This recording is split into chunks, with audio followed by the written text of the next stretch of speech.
Welcome back to the 76th online episode of Peacetime, hosted every Sunday morning by Peace Point with myself, Phra Nicholas Thanissaro, live streaming from DIMC in Azusa, California. Last time you saw me, we looked at blessing number 34 on the attainment of nirvana. With the Dhamma talk today, we'll continue on our journey through the 38 blessings to the first blessing in the final subsection, that is number 35, on a mind invulnerable to life's ups and downs. So today's session will run to about an hour and 15 minutes, starting with a 20-minute talk to find out what is meant by life's ups and downs, and then 40 minutes of meditation and 50 minutes on ways to lessen our vulnerability on the roller coaster of life. So we come today to the final subgroup of the 38 blessings, which is entitled The Fruits of Having Practiced Until Reaching an End of Defilements.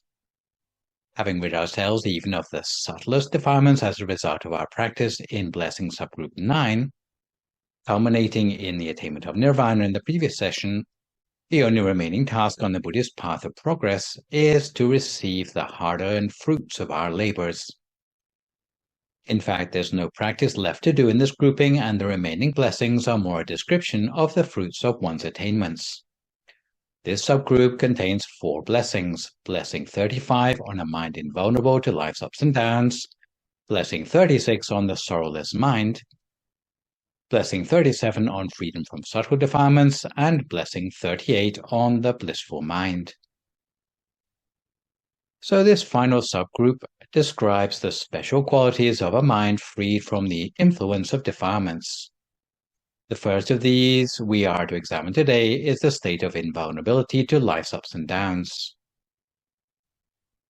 Being able to cope with and accept what happens to you in life is already largely been dealt with in my session B36 on contentment. Nonetheless, there are still a few additional transcendental level pointers left to mention in this blessing on how to minimize vulnerability to what life throws at you.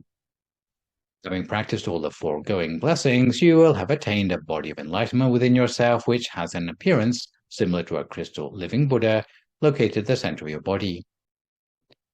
Your doubts about reality and the world will be almost completely overcome, having used the Dhammakaya to examine the nature of the world, especially the Four Noble Truths. You will already be able to understand for yourself the answers to many of those questions you would never believe otherwise if you hadn't encountered them firsthand. If you can attain the ability to see the Four Noble Truths and nirvana firsthand, the next outcome of your practice is that your mind starts to become invulnerable to the ups and downs of the world. If you are an arahant, you will be completely invulnerable to ups and downs of the world. However, if you have attained Dhammakaya at any lower level, you'll still have some loopholes in your armor. The subject matter of this blessing concerns invulnerability to the ups and downs of the world. Even if you are not an arahant already, familiarity with these materials will help to inspire you to keep meditating until you can attain 100% invulnerability for yourself. The idea is not to try to be thick-skinned without having attained Dhammakaya, Four Noble Truths, and nirvana, because without these things, your invulnerability would not yet be fail-safe.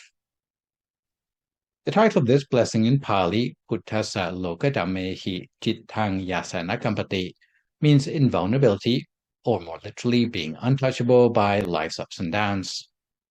To define each of the constituent terms, if we're talking about invulnerability of the mind we're talking about is the state of happiness, wholesomeness, and enlightenment in the mind.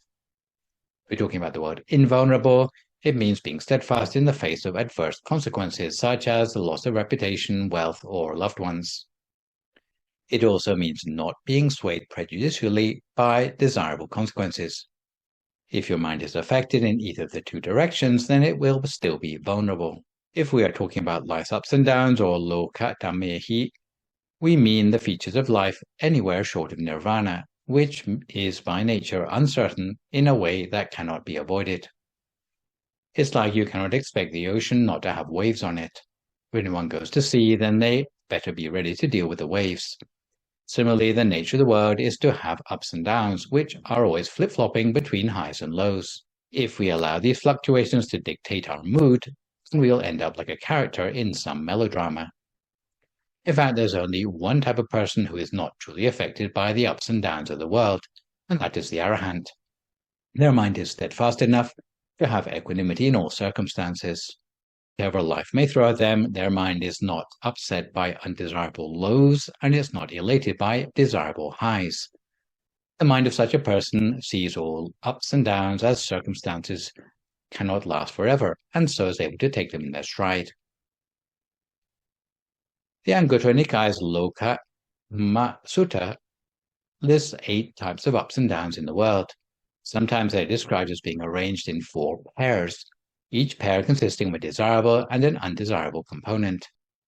On the desirable side, which is known in Pali as itaramana, are all the circumstances which can cause you to feel elation. The first is wealth or labha, which is anything we gain. It might be a raise in pay, increased property, a new addition to your family, or net gains in your share portfolio. The second is honor or yasa, which might mean getting a promotion, an award, or more privileges. The third is praise or pasamsa, which in terms of public opinion might mean receiving compliments or Facebook likes or a tribute. The fourth and last of the desirable worldly vicissitudes is increased objective well-being. Although this uses the same Pali word sukha as is used for subjective well-being, by this stage in the blessings, because we are already replete in our happiness, positivity, and optimism, in this context, what the word sukha is referring to is basically real per capita household consumption, or for short, any sort of fun, generally, or things that bring superficial comfort or convenience to body or mind. The second group of ups and downs is the opposite to all the desirable aspects just mentioned, because they are all undesirable, or anitaramana. The first of these is loss of wealth, or alabha, which might mean that you lose what you used to have, whether it's your income, your property, a loved family member, or your stock portfolio taking a dive. The second is a loss of honor, or ayasa, which might mean demotion, getting fired, or having your privileges withdrawn. The third is malicious gossip, or nintha, which means your reputation being publicly criticized, whether the accusations are true or not. The last of the 4 undesirable life circumstances is taking a hit to your objective well-being, or dukkha, which generally refers to reduced opportunities for fun or consumer consumption. Most people spend years fretting about how to maximize the desirable aspects in their lives. Once they get them, they try to cling on to them and are scared of losing them. If they do lose them, then they spend years feeling hard done by. Ordinary people cannot escape the feelings of elation or disappointment from what life throws at them. Those with a transcendental attainment, though, when they come across the same life circumstances, experience no disturbance to their mind. Or insults are like water off a duck's back, or they have a Teflon mind, to use a more modern metaphor. It's as if they have a safe bunker inside the depths of their mind where suffering can no longer reach. The usual temptations used to sweeten the deal are meaningless to the arahant who is already in touch with the superior happiness of nirvana. It's like a millionaire with assets of $100 million being offered $5 off, or a person used to gourmet food being offered a junk food snack. They will feel indifferent. An arahant is like a millionaire of happiness. If you offer them the chance at a little bit of fun, it is unlikely to interest them. They will be indifferent to public opinion because they already know the reality of the situation. Praise or gossip is nothing more to them than the sound of a dog barking. They would not be ungrateful for a new robe, some nice food, or new accommodation, but the enjoyment of these things would pale in comparison to the happiness of their reaching an end of defilements. On the subject of how enlightened people deal with unpleasant worldly phenomenon, such as gossip or verbal insults, there's a scriptural story of a monk called Padilla, who was a contemporary of the Buddha and was staying with him at Jetavana Monastery. Because of his short and childlike stature, he was given the epithet Lakundaka, which means the dwarf. Lakundaka Bhattacharya was very good-natured. Even young monks would often tease him by pulling his ears or patting him patronizingly on the head. Often they would joke, "Aren't you bored with your life here as a monk?" Bhattacharya never lashed out in anger or bore a grudge. In fact, he always remained serene, never losing his cool. When informed about the patient deportment of Patiya, the Buddha commented, "Well, what do you expect? An arahant never loses their temper, has no desire to speak harshly or to think ill of others. They are like a mountain of solid rock which remains unshaken by the wind from the four directions. Even so is an arahant unperturbed by scorn or praise." Only then did the other monks realize Patiya had attained arahantship long ago, and this was the reason why he was so invulnerable to public opinion. Everything in the world is recognizable by its own unique combination of characteristics. Some characteristics are unique to a particular object, while others are qualities they share in common with other things. Gold, for example, has the characteristic that when it's pure, it will have a yellow color and sparkle. It's hard to alloy with other elements. Iron has the characteristic that it is hard metal, but it rusts easily. Mercury is a fluid metal that is heavy. These characteristics are so unique that they are like identifying features. People have unique characteristics too. They're different from animals because they can cultivate intellect, use tools, and speak to each other. Nonetheless, for all the characteristics that are unique, there are three characteristics which all things in the world have in common, something the Buddha called the three universal characteristics, or samanya lakkhana. The first of these universal characteristics is impermanence, or anicca. Sometimes we assume material things are unchanging, but this can never be so. If you don't believe it, take a look at snapshots of any one person taken over the course of their life. You'll find that there's no two pictures alike. This is no real surprise because even the cells of our bodies are completely replaced by new ones every 80 to 100 days. The same is true not just for people, but for all things in the world. Everything is in flux. There's entropy and deterioration built into everything around us. Metal rusts, paint blisters, cloth frays. Even if you try weighing a so-called safe investment like a gold ring, you will find that year by year the weight will systematically decrease. Even if you were to sell the ring back to the store tomorrow, there's nothing to guarantee that you'll recover the price you paid for the ring. If material objects lack permanence, the same is even more true of abstract phenomena. Romantic interest can change over the course of years, or over the course of days for some people. Same goes for fashions, values, stock prices, and social expectations. Even the state of our mind is impermanent. Your good intentions and New Year's resolutions get eroded over time. So much for steadfastness of mind. So, impermanence is the mark of all material and abstract phenomena in the world. The second of the three universal characteristics is suffering, or dukkha. Normally, we understand suffering as pain, but the word dukkha in Pali also means the quality of things that have decay as their nature, with all the shades of meaning that we've already seen in Blessing 33 on seeing the Four Noble Truths. Third and final of the three universal characteristics is not self, or anatta. Nothing in the world has implicit identity. You look at a meditation mat and ask what about the meditation mat makes it a mat. If you were to take it apart into all its components, you'll just be left with a pile of stuffing, with no particular part to make it a mat. If you look at it under the microscope, all you'll see is a collection of fibers. In the same way, people look at their own bodies and conventionally they say, "This is me. This is what makes me who I am." However, if they were to look more closely at their body, all they'd see is a collection of generic organs, bones, tissues, and nerves. It will leave them wondering which part of their body gives them their individual identity.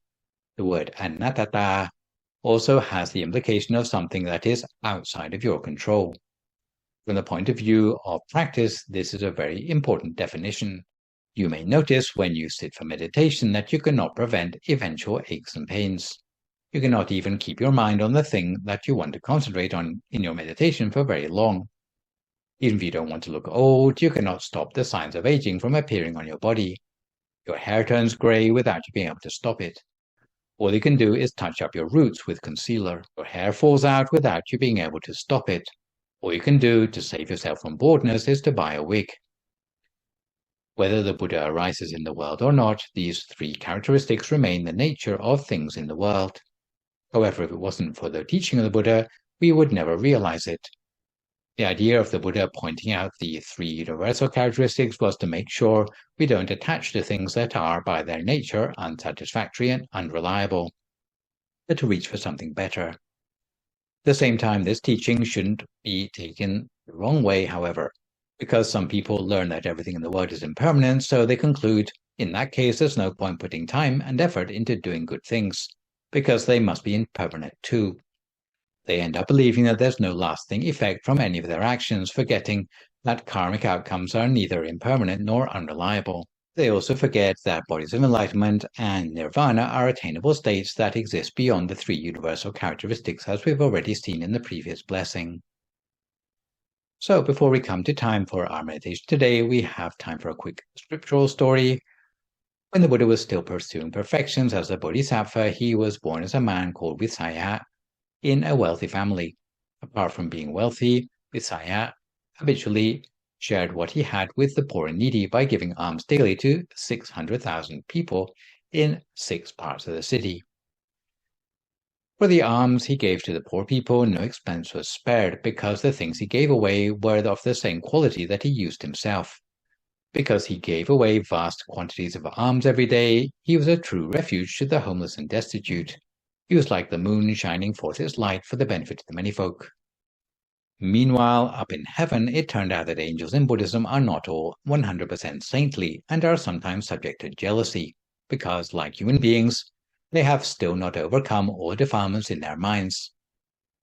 At that time, one example of an angel with mixed motivation happened to be the King of Heaven, a position which we refer to as Sakha. As may happen when human beings cultivate exceptionally good deeds in the world, Sakha experienced a warming of his marbled throne. This indicator was a result of Visaya's generosity and made Sakha misunderstand that Visaya's generosity was surely intended to outshine his own goodness.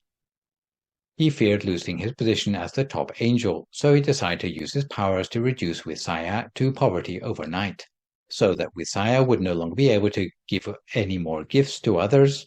Sakha magicked away all of Visaya's wealth, leaving with nothing to give away.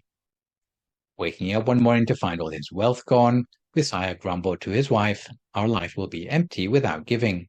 We have to find a way to carry on being generous." He asked his wife to look around the entire house for anything that could possibly be used as a gift. His wife eventually came up with a scythe and a rope forgotten by a servant at the gate and brought these to her husband. Visaya said, "Never in my life have I been reduced to cutting grass, but today I'm going to have to learn, because if I can cut fodder to sell, we'll be able to have something to give to others." He spent the day cutting grass and sold it as fodder, promising himself to keep back half of the earnings to support himself and his wife, while giving away the other half. Today, however, there was a particularly large number of poor people who came begging, so by force of habit he gave away everything he had, meaning he and his wife had to go without food themselves. The same thing happened for 6 days straight. On the 7th day, Visaya was carrying a sheaf of grass in the fierce heat of the midday sun, when fatigue and hunger got the better of him, and he fell to the ground in exhaustion. Sakha had been following Visaya around, and at this point made himself visible to Visaya, floating in the air before him, and calculated to give Visaya's generosity a final blow with the taunt, "Before you were wealthy, but now you've squandered your wealth on the poor, and see how that has worked out for you. If only you were to hoard what you have, before long your wealth will be restored. Promise me that from now on you will put an end to this foolish generosity." Hearing the voice, Visaya recovered consciousness and challenged Sakha, saying, "Who do you think you are, giving me unwelcome advice like that?" "I am Sakha, King of Heaven." Visaya replied, "That can't be right, because normally Sakha advocates generosity, observing the precepts, and practicing the 7 kinds of virtues, or Vatapata, that make one King of Heaven, namely, cherishing one's parents, respect for elders in one's family, speaking politely to engender harmony, being generous, speaking the truth, and banishing anger. If you're telling me to stop being generous, it contradicts everything that brought you to greatness. You are nothing but a hypocrite. May no wealth ever accrue to me that I would want to keep to myself. Even though I have to cut grass for a living, I will continue with my generosity until my dying day." Sakha now realized he could not talk Visaya out of being generous, but he was curious to know the reason for Visaya's determination. Visaya explained that his generosity was in no way meant to displace Sakka as king of heaven, but in order to accrue perfections with the view to attaining Buddhahood in the future, to release all beings from suffering. Hearing Visaya's answer, Sakka could not help but admire him, and he patted Visaya's back, thereby replenishing Visaya with superhuman power. Sakka restored all Visaya's wealth and more, so that from that day forth, there was always wealth in Visaya's house for endless giving for the remainder of his life. So now that we are a little more well-informed about what is meant by the ups and downs of the world, let's see if we can iron out some of those by settling ourselves down for 40 minutes of meditation, which today is a recent recording of a track entitled Peace Energy Paves the Way to Transcendental Progress. If at this time you would like to find a comfortable sitting position for yourself as you listen to my guidance.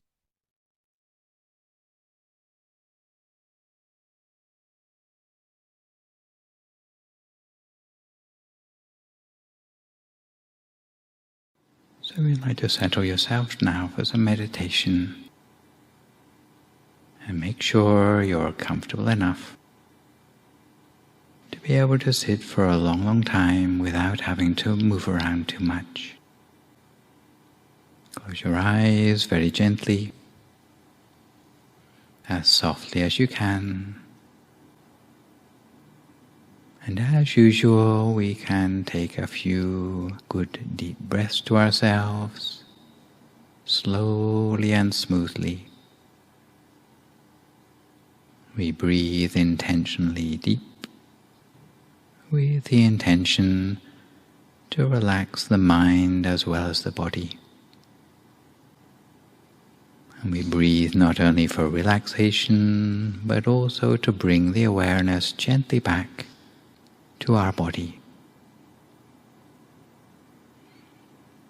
allowing our breath to become softer as we relax. So we adopt a comfortable position for ourselves, but still with our back fairly straight and our neck upright. Sometimes we assume our body is relaxed, but when we come to check, we find there are still places where tension seems to linger on. So we take a few moments to examine every single part of our body to make sure there's no remaining tension that's going to encroach on our little bubble of relaxation. We relax our shoulders. From there we continue by relaxing our arms, down to our hands and our fingers.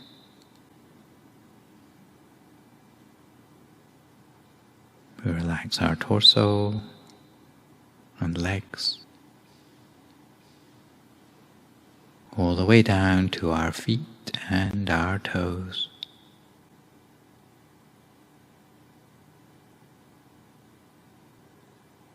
And we'll find that if we can manage to get the body to loosen up, then our mind will loosen up as well.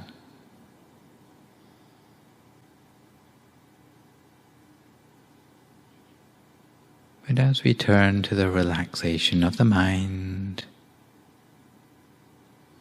we have to accept that there are many signs that we need meditation. And most of them are to do with calming the mind.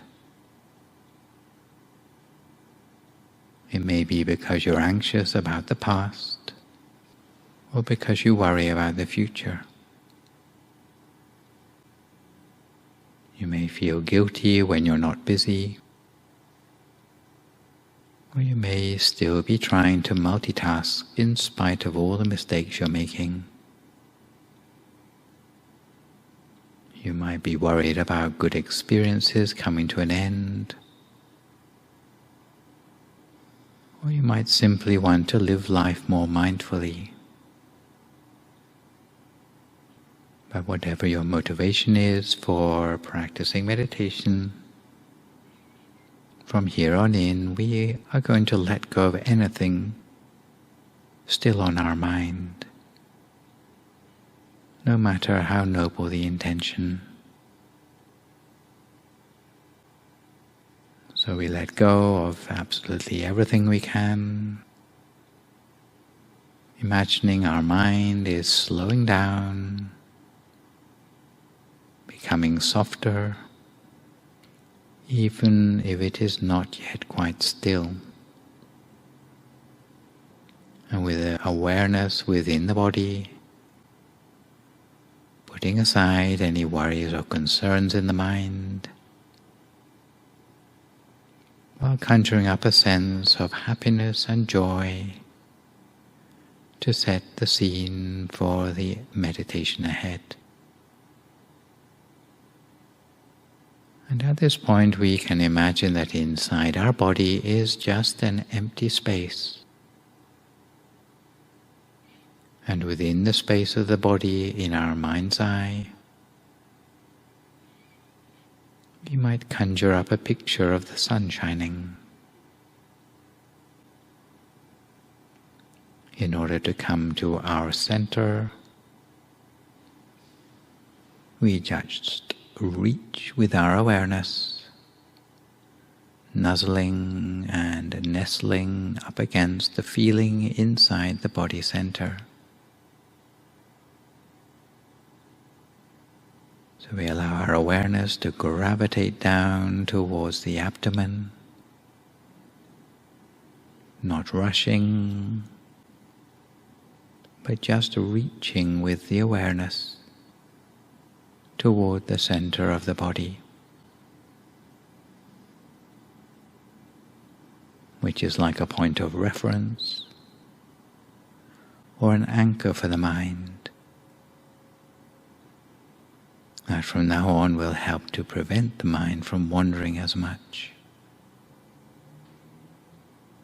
So the imagined sun at our center might be shining bright like a spotlight, or a bright sphere,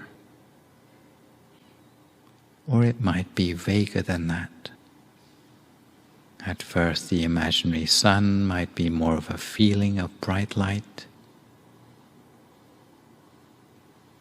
We may feel the bright ball of light rather than seeing it.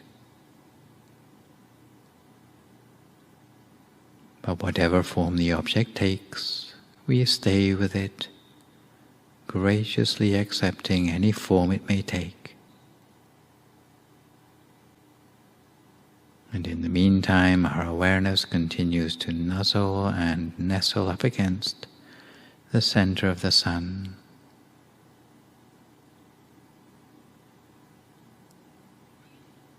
And in practice we observe the object as if we were inside the object rather than looking down from on top of it. We accept it as it is,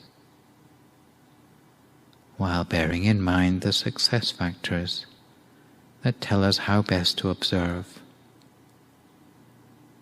sometimes known for short as the 4 C's: concentration and comfort in balance, consistency, and checking afterwards to confirm we are on the right track. We remain with this bright inner light that we have uncritically. For now we can suspend judgment, allowing the awareness to remain unperturbed at our center. The longer the mind has an unbroken connection with the center, the more we can connect with a profound state of peace. If our mind slips outside the bright center, then that sense of peace will diminish. But in the meantime, we keep bringing our awareness back whenever it is distracted,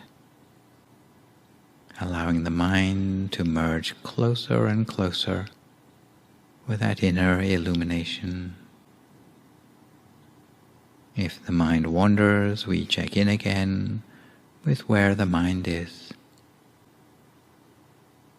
Bring it back again to the center or to the middle of the bright light if necessary. And in the meantime, we keep the mind neutral and free of questions or commentary. If any new experience arises, we notice it and no more. We just accept the experience as it is. We maintain an observant mind that just accepts what the experience is, without any need to find an explanation for everything. We just observe and accept.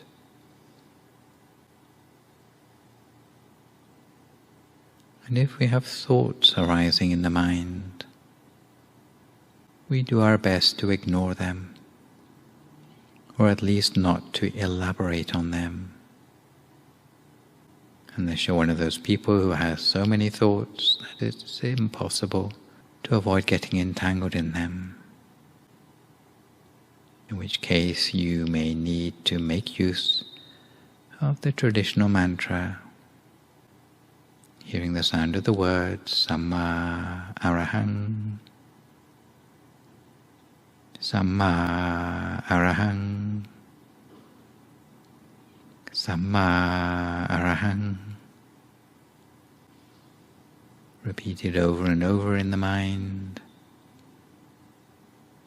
so the actual source of the words is down there also at the center of the body, along with the inner object.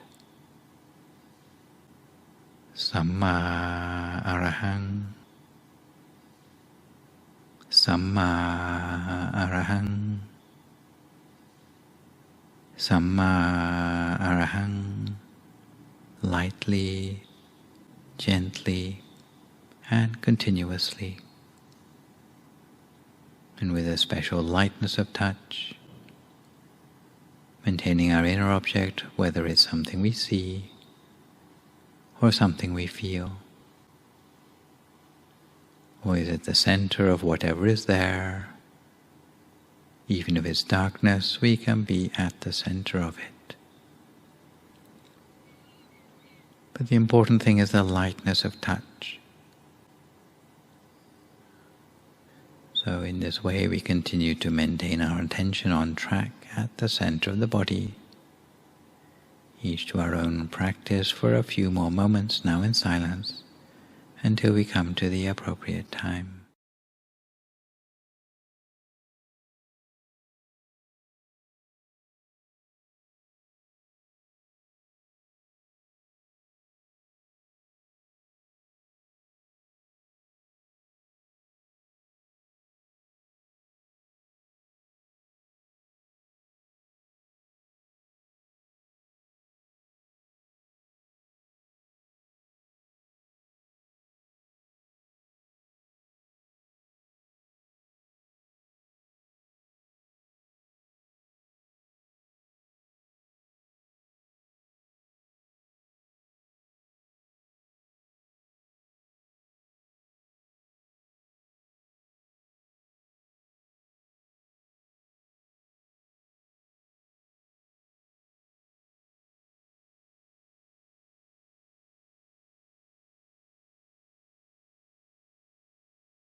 Keep our mind in stillness at the center of the body.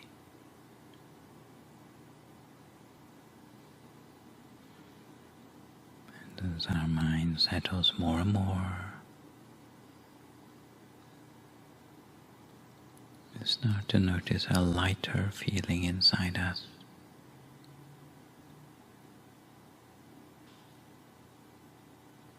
Feeling light is an indicator that a special sort of energy in the mind is continuing to accumulate more and more. And this peaceful energy, unlike solid matter, has no weight at all. And the more of such energy we can manage to accumulate in the mind, the more transparent and weightless our bodies will start to feel.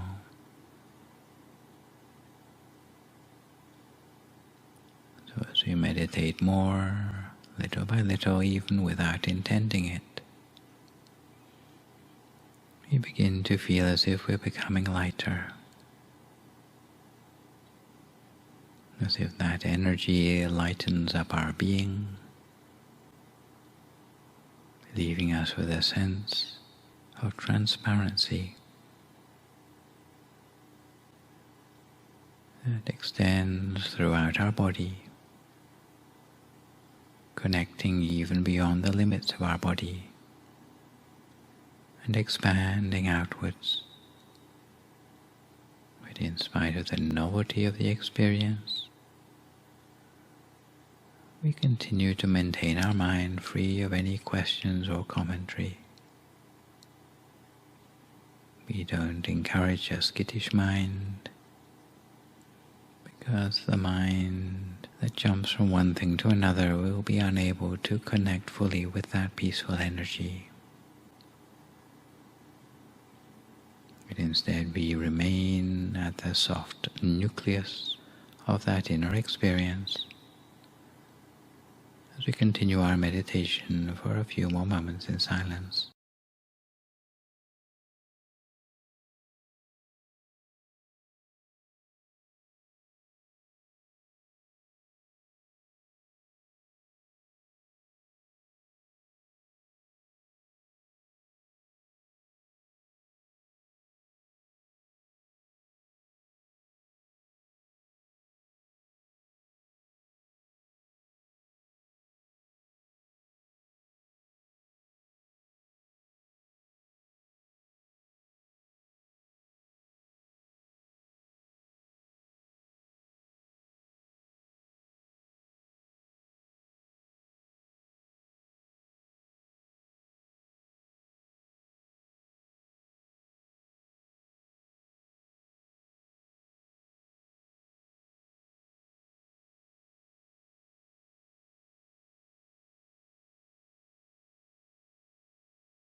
We continue to connect with the positive feeling inside the mind as it gradually slows down to touch the center space. As time goes on, it will become increasingly natural for the mind to remain motionless at the center, immersed in the peace energy that is found there. As the mind slows down, it will become easier for us to get in touch with that peace energy.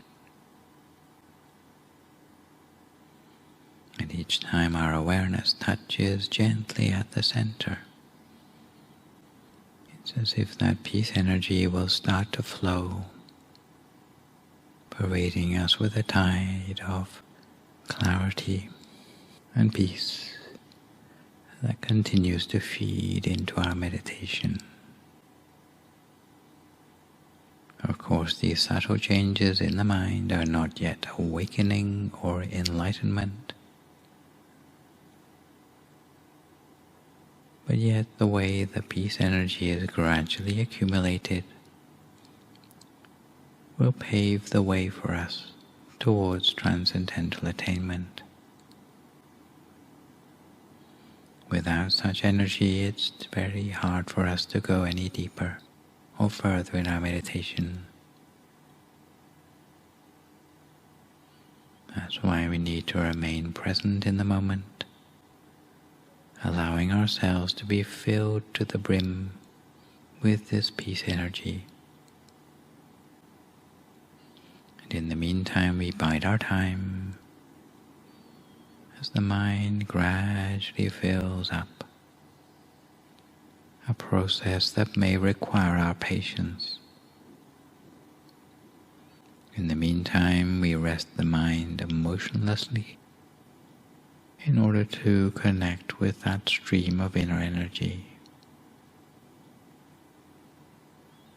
Of course, we know that this special energy in the mind has several transformative effects. The way it cleanses the mind of the impurities, the way it raises the quality of the mind, the way it attracts happiness, the way it stabilizes the mind while making the mind more flexible and radiant,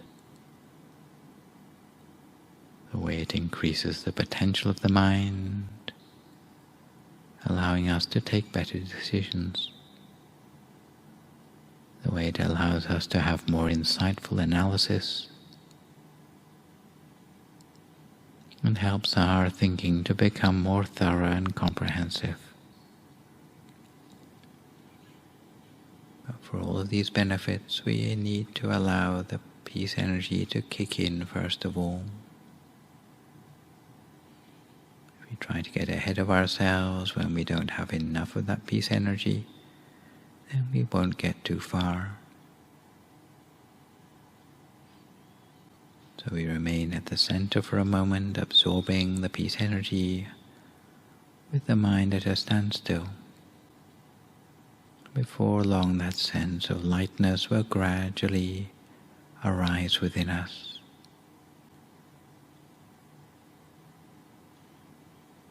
There are some people who might dismiss that peace energy as a sort of mental distraction. But at the beginning stages of our meditation, it's something that should never be underestimated.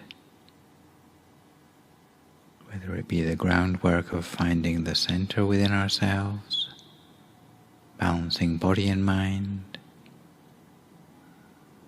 realizing the limitations of our physical existence, sparking joy in life, or sharing that joy with others. All of these stages of the practice, apart from being a pleasure in and of themselves, are also paving the way through the accumulation of peace energy towards the higher transcendental attainments.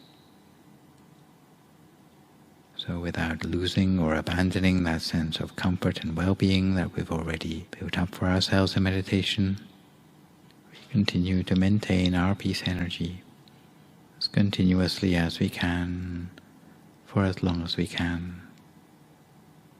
It's one of the many paradoxes that surrounds the art of meditation,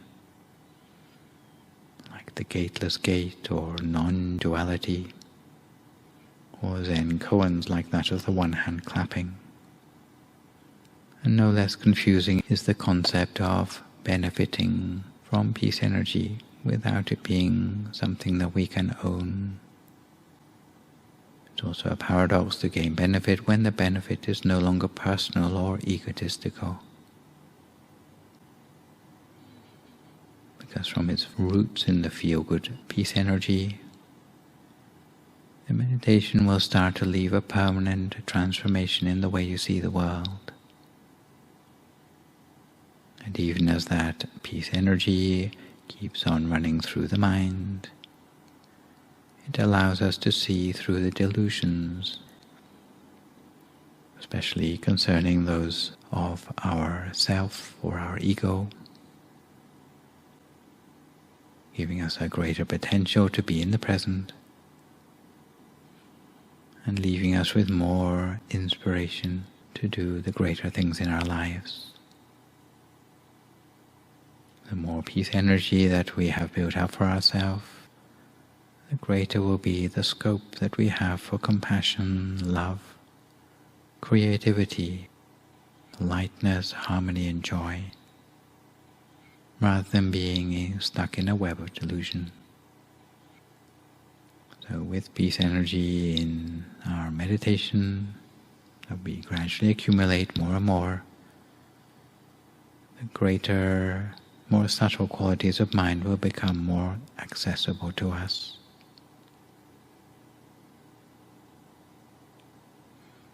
Fully realizing now how this peace energy can pave the way towards higher attainments in our meditation, we continue to focus our mind lightly and gently in this way, just for a few more moments now in silence, until we come to the appropriate time.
Sappa Putthanupavena, Sappa Dhammanupavena, Sappa Sanghānupavena Sattha Soti Bhavantu Te. So if you'd like to come to the end of your meditation for today, you can gradually open your eyes again. If you feel at all uncomfortable, then slowly try changing to a more comfortable position before gradually finishing your practice.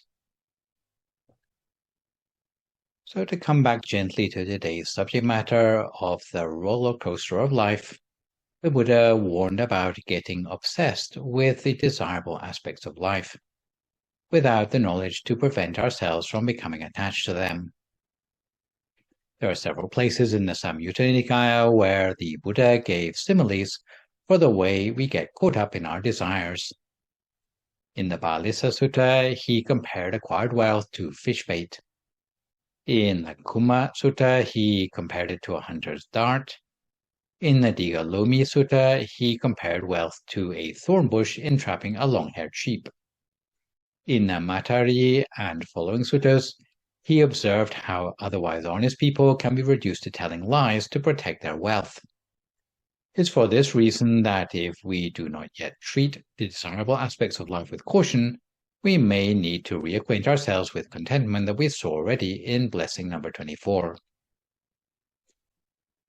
So what about some aphorisms to help smooth out some of the churn in our mind caused by life circumstances? The first aphorism, which is a word of warning, comes from Asian culture, although I note the quote has been attributed to Mamta Singhi, which is, the more you laugh, the more you cry. It aims to reduce the drama at both ends of our emotional repertoire, whether it be the highs or the lows. In general, the more uncontrollably people laugh when they're elated, the louder they will cry when they're disappointed. If people only smile slightly when they're pleased about something, when they are disappointed, the trauma will also be minimized. We need to continue to remind ourselves not to get caught up in elation or disappointment when we encounter ups and downs of the world, and before long the resulting stability of mind will lead us to transcendental attainment. The second aphorism, which was first credited to the English historian Thomas Fuller in the late 1700s, is that the darkest hour comes right before the dawn. Even if you are at breaking point as a result of the pressure you've been put under, be confident that before much longer you will see the light at the end of the tunnel. The Pali word for hindrances or obstacles is upasakha, which literally means close to heaven. Even the unpleasant things of the world are subject to impermanence. So just as they have appeared uninvited in your life, they are bound to disappear again if you wait them out. Another aphorism is to enjoy the good things of life while they last. Instead of becoming elated by good fortune, it is more realistic to bear in mind that good fortune cannot last forever. So enjoy that good fortune while it lasts, but don't expect to go on forever. Treat it instead like something that has been given to you on loan. Another aphorism of Buddhist origin is that every conditioned thing is of a nature to decay. Since the three universal characteristics are so widespread, Buddhists have long had the tradition to remind themselves that no one can stand in the way of natural process of arising, brief existence, and decay, and that it's futile to look for eternity in this world. Not even Buddhist teachings, which ought to be the most valuable of legacies, can last forever. After barely 2,500 years, deniers have already started seeding doubts about whether Buddhism is genuine, because popular memory too is subject to impermanence. The final aphorism is not to take the ups and downs of life personally. The 8 worldly dharmas will happen to people no matter whether they attain the stage of Buddhist sainthood or not. Don't expect that just because someone is a Buddhist saint, they can skip unpleasantness in life. For as long as a person falls short of nirvana, their mind will not be completely untouched by the ups and downs of life. But at least if a person knows that they are not the sole victim of such unpredictability, and that even the good and great still suffer, somehow it will help us be more accepting when it happens to us. In this connection, even after his enlightenment, the Buddha had to deal with unpredictability in his food supply. And I'll finish today by telling you the scriptural account of his trials. So you remember the Buddha once discussed the Dharma with a certain Brahmin called Viranja. who we came across back in blessing number 30 or B042. The Brahmin was so impressed by his conversation that he invited the Buddha and the whole monastic community to stay in the province where he was governor for the duration of 3 months of the rainy season. Buddha accepted the invitation, but a short time later in that province, the harvest failed and there was a local famine. There was hardly enough food to go round. Viranja, as province governor, was so busy solving the problems of the starving people in the province that he completely forgot to look after the Buddha and the community of 500 monks who had followed him there. To alleviate the monks' suffering, the Venerable Mahamoggallana offered his services to the Buddha, asking, "May I have your permission to fly away to another continent to look for alms there? Then I can bring back food to feed our hungry community." The Buddha replied, "There is no need for you to go to so much trouble. Then shall I penetrate down deep into the earth to find the ambrosia that is buried there and bring it back to feed our community?" The Buddha admonished him, saying, "Don't do that, just show a little patience." Mahamoggallana asked, "Why do we need to be patient?" The Buddha replied, "Even if you were to access ambrosia from under the ground and the word spread around, before long people would stop offering alms food to the monks in order to see which monks have got mental powers to access such ambrosia. It will be disaster for the monks who are not yet arahants. Be patient for just 3 months so that generations of monks in the future will not suffer as a result." Eventually, the monks survived to the end of the rainy season on the shriveled rice usually used for feeding horses.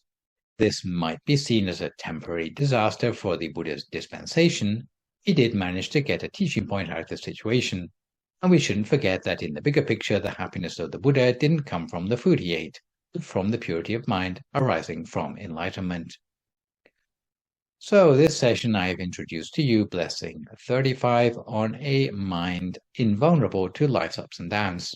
So for my next live session online, which will, fingers crossed, be a week on Sunday morning, we'll move on to the second blessing of the final subgroup, number 36 on a mind free from sorrow.